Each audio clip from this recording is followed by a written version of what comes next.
Olá! E aí, como estão, sexto ano? Essa semana, além das nossas tarefas semanais, nós temos também o nosso show de talentos, então, vocês vendo o vídeo agora, espero que vocês já estejam realizando a participação, enviando seus trabalhos, para utilizar esse momento justamente como uma forma de interação, já que a gente não pode fazer isso de forma presencial, que seja um momento de nos conectarmos, mostrarmos o que fazemos de bom, mostrar nossos talentos. E como tarefa mesmo dessa semana, nós vamos fazer duas correções. Então, nesse primeiro vídeo vai ser a correção da tarefa número 11, que era a semana de 29 de junho até 3 de julho, e no próximo vídeo eu trago a outra correção da semana 12. Então, rapidamente as mesmas observações. Assim que você assistir o vídeo, e só assista se você já tiver realizado a tarefa que eu comentei, depois que você assistir a correção, ou você pode apagar as suas respostas anteriores, caso elas realmente estejam erradas, aí você refaz a resposta correta, tira a foto e encaminha pelo Google Sala de Aula, ou então, no final do seu caderno, nos dias atuais, você pode só escrever as respostas corretas das questões que você errou. E lembrando também que você não precisa apagar a sua resposta se ela tiver só um pouco diferente. Mas se você estiver explicando com outras palavras a mesma informação, está tudo certo. Então não precisa apagar a sua resposta só por causa disso. Então vamos lá, começando. Bom, então para essa semana, de 29 de junho a 3 de julho, nós tínhamos 3 tarefas para ser feitas. E só lembrando que eu já dei esse recado também, toda semana que eu posto alguma atividade de ciências, ou ela é dividida em 2 ou em 3 partes. Porque nós temos todas as semanas 3 aulas de ciências. Então, se eu dividir em 2, é porque eu estou considerando que é uma atividade mais longa, que seria uma atividade para aula dupla. Ou então, em 3, uma atividade para cada dia de aula de ciências. Então, fiquem prestando bastante atenção nisso, porque muitos alunos às vezes leem só a primeira atividade, acham que é só isso e acabam entregando a atividade incompleta, que eu até já puxei a orelha de alguns sobre isso. Leiam tudo primeiro, antes de iniciar as tarefas. Então, para essa semana, vocês, no primeiro dia de aula, vocês iam fazer a leitura do capítulo 15 do livro didático antigo. E se por acaso alguém ainda não está com o livro antigo, pode me mandar mensagem no WhatsApp, ou então no Google Sala de Aula, que eu mando o arquivo, o livro digital para vocês, até que vocês peguem o livro físico. A segunda aula, segunda atividade dessa semana, era assistir aos 3 vídeos. E a terceira, a realização dos exercícios do livro, páginas 155 e 156, exercícios de 1 a 4.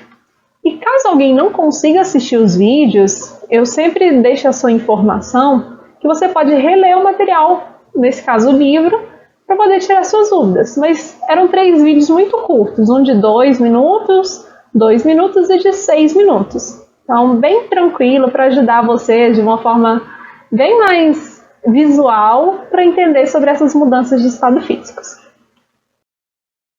Então, a atividade número 1, da página 155, perguntava qual era a diferença entre água doce e água salgada. Então, quando a gente fala de água doce, nós estamos falando, por exemplo, das águas dos rios, lagos, e quando eu falo de água salgada, dos mares e de oceanos. Mas quando eu falo água doce, se eu bebo um pouco de uma água do rio, essa água que chega nas torneiras da nossa casa, ela não é doce, mas por que a gente chama ela assim? Então a diferença entre os dois tipos de água é que tanto a água doce quanto a água salgada, elas apresentam sais minerais, que são algumas substâncias que são dissolvidas dentro daquela água. A diferença é que na água salgada essa quantidade de sais minerais é muito maior, então dá essa impressão de sal, porque sal é uma das substâncias que são dissolvidas. E lembrando, eu vou sempre deixar uma sugestão de resposta aqui na tela, então quando você estiver assistindo o vídeo, pause no momento que eu deixar a sugestão, veja se a sua resposta está correta ou não. Se realmente ela estiver incorreta, você refaça e depois dá prosseguimento no vídeo. Mas se sua resposta estiver com outras palavras, mas dizendo a mesma coisa, também estiver correta, não precisa apagar só para copiar o que eu deixei de sugestão, não. Bom? E a pergunta número 2 pedia para observar a tirinha abaixo. E como a gente já sabe, o Cascão ele é um personagem que não gosta muito de água. E ele vê que inicialmente a gente tinha água no estado sólido, que é representado pelo gelo. Essa água derretia, passava para o estado líquido. Depois a água ela foi representada em formato de nuvem. Tem até uma observação aqui, que a nuvem é só uma representação de um estado físico da água na qual ela não é visível, que é o vapor de água. Então a gente colocou uma nuvem para explicar como se fosse esse vapor. E aí a fala do Cascão. Não adianta, você não me agrada de jeito nenhum, falando que a água não é o ponto forte dele. E a pergunta dizia o seguinte: considerando a sequência dos quadrinhos, escreva em seu caderno os nomes das mudanças de estado físico que ocorreram com a água. Então a primeira, que é a água passar do estado sólido, nesse caso o gelo, para o estado líquido, a gente chama isso de fusão, que é o nome dessa mudança, sempre de estado sólido para o estado líquido. A segunda mudança, que era passar a água do estado líquido para o gasoso, que a gente chama desse vapor de água, ela pode ter dois nomes. O nome correto é vaporização, só que no nosso dia a dia a gente tem costume de dizer evaporação. Então a diferença é que vaporização eu posso dividi-la em vários tipos e evaporação é uma delas. E se você tiver colocado só evaporação, tudo bem. E a terceira mudança de estado físico, que muita gente eu vi que não percebeu essa situação, então se você tiver colocado só as duas primeiras está tudo certo, mas o ideal é que você colocasse as três mudanças.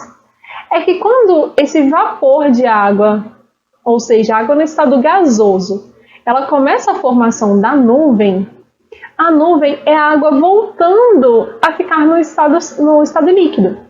Então o vapor de água estava numa temperatura, quando chega lá na atmosfera e essa temperatura está mais baixa, a água passa para a terceira mudança, que seria a condensação, que é passar desse estado gasoso, de vapor, para a formação da nuvem, que são minúsculas gotinhas de água que juntas dão essa impressão de nuvem.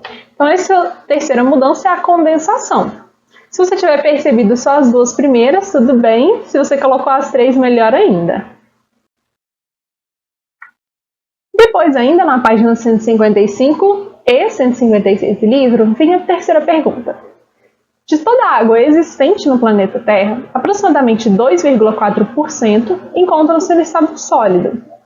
A água doce restante, aproximadamente 0,6%, corresponde às águas superficiais e subterrâneas, que constituem a chamada reserva hídrica, ou seja, onde essa água fica disponível para ser utilizada. E o mapa a seguir mostra as porcentagens das reservas hídricas e da população nos continentes da Terra. Observe o mapa e responda as questões. Então, antes da gente passar para o mapa, lembrando que essas porcentagens aqui, inclusive, são um pouco diferentes do que a gente viu na apostila, porque esse livro era mais antigo e essas proporções elas foram mudando. Então, nós vamos tomar como base o que está sendo mostrado aqui. E, para observar melhor o mapa, vou colocar as perguntas e o mapa um pouco maior.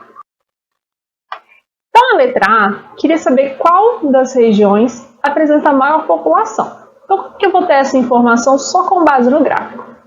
Lembrando que todo gráfico ou imagem, se ele não conseguir explicar só de olhar para o gráfico, sempre vai ter uma informação aqui embaixo, que eu já comentei com vocês, é a legenda.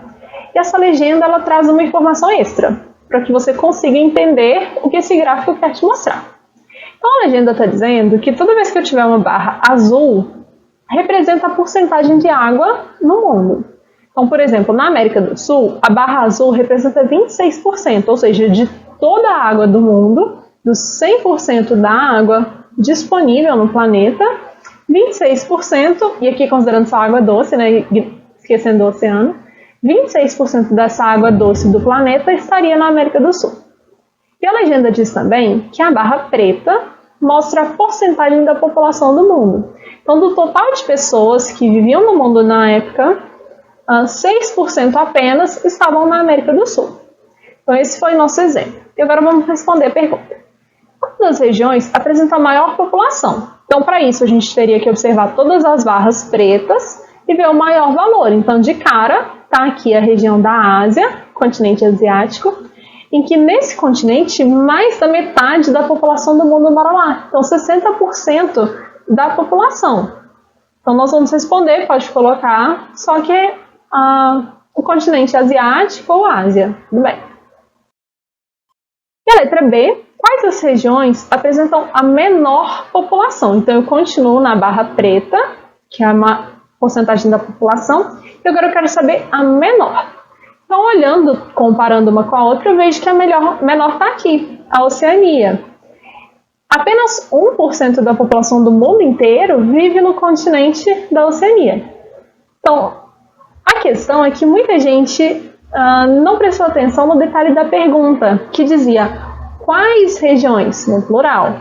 Então, se eu pedir quais, eu preciso responder mais de uma região.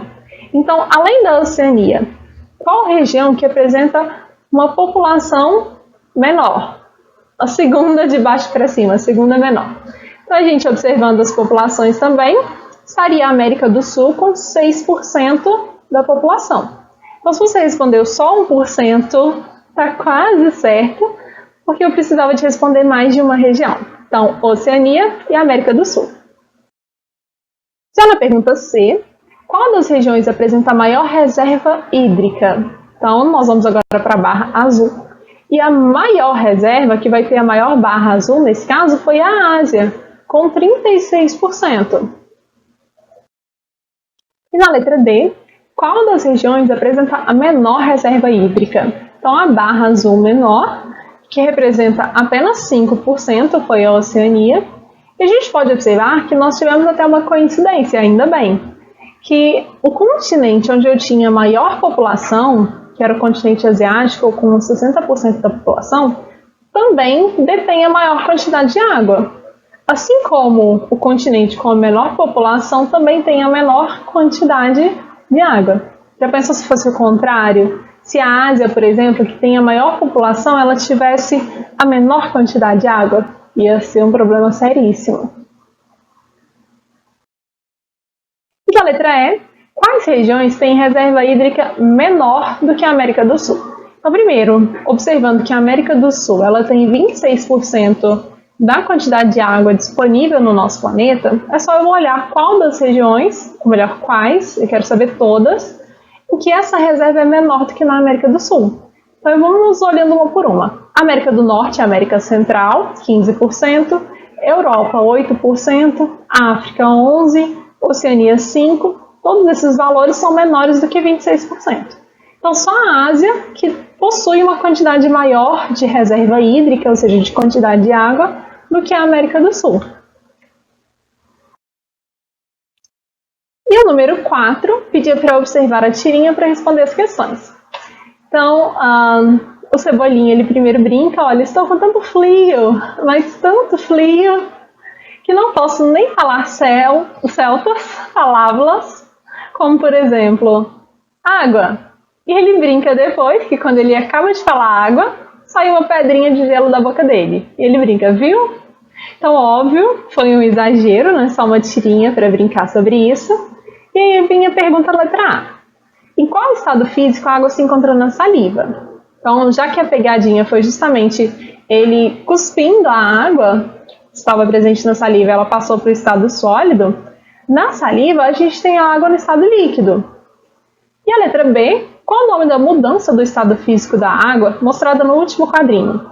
Então, como eu já comentei, é passar do estado líquido para o estado sólido, e a gente dá o nome de solidificação, e pergunta por que essa mudança ela deve ter ocorrido. Então, para a gente passar do estado líquido para o sólido, sempre vai ser porque a temperatura está mais baixa, e só com essa diminuição de temperatura que a gente tem a solidificação. E com isso a gente finaliza a primeira correção. Lembrem-se de refazer no seu caderno, tirar foto e postar no Google Sala de Aula. E assistam o próximo vídeo com a correção da outra semana. Um abraço!